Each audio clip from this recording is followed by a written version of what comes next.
रेगिस्तान की तपती रेत में, जहां सूरज की किरणें हर कण को झुलसा देती थी, एक प्राचीन रहस्य दफन था। गांव वाले इसे रेगिस्तान की मम्मी कहते थे। कहानी थी एक रानी की, जो सदियों पहले अपने प्रेमी, एक साधारण सैनिक, के लिए अपने साम्राज्य को छोड़कर इस रेगिस्तान में गायब हो गई थी। लोग कहते थे कि उसकी आत्मा आज भी रेत के टीले में भटकती है, अपने खोए प्रेम की तलाश में।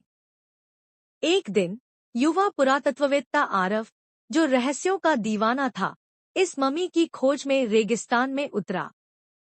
उसके पास एक पुराना नक्शा था, जो उसके दादाजी ने उसे दिया था। नक्शे में एक गुप्त मकबरे का जिक्र था, जो रेत के नीचे छिपा था। कई दिनों की खोज के बाद एक रात, जब चांद रेगिस्तान को चांदी की चादर से ढक रहा था, आरव को एक पत्थर का दरवाजा मिला। दरवाजा खोलते ही उसे एक विशाल कक्ष दिखा, जिसके बीच में एक सुनहरा ताबूत था। ताबूत पर नक्काशी थी, एक रानी और एक सैनिक, हाथ में हाथ थामे। जैसे ही आरव ने ताबूत को छुआ, एक ठंडी हवा चली और एक हल्की सी आवाज गूंजी, मुझे मुक्त करो।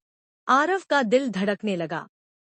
उसने ताबूत खोला, लेकिन अंदर कोई मम्मी नहीं थी, सिर्फ एक चमकता हुआ लॉकेट, जिसमें रानी और सैनिक की तस्वीर थी। उसी पल हवा में एक आकृति उभरी। यह रानी थी, उसकी आंखों में शांति थी। उसने कहा, मेरा प्रेम यहाँ कैद था, तुमने इसे मुक्त किया। अब मैं अपने प्रिय के पास जाऊंगी। रानी की आकृति गायब हो गई और लॉकेट रेत में मिल गया।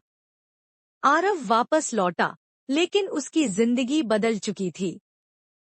उसने गांव वालों को बताया कि रेगिस्तान की मम्मी कोई अभिशाप नहीं, बल्कि एक प्रेम कहानी थी, जो सदियों बाद पूरी हुई।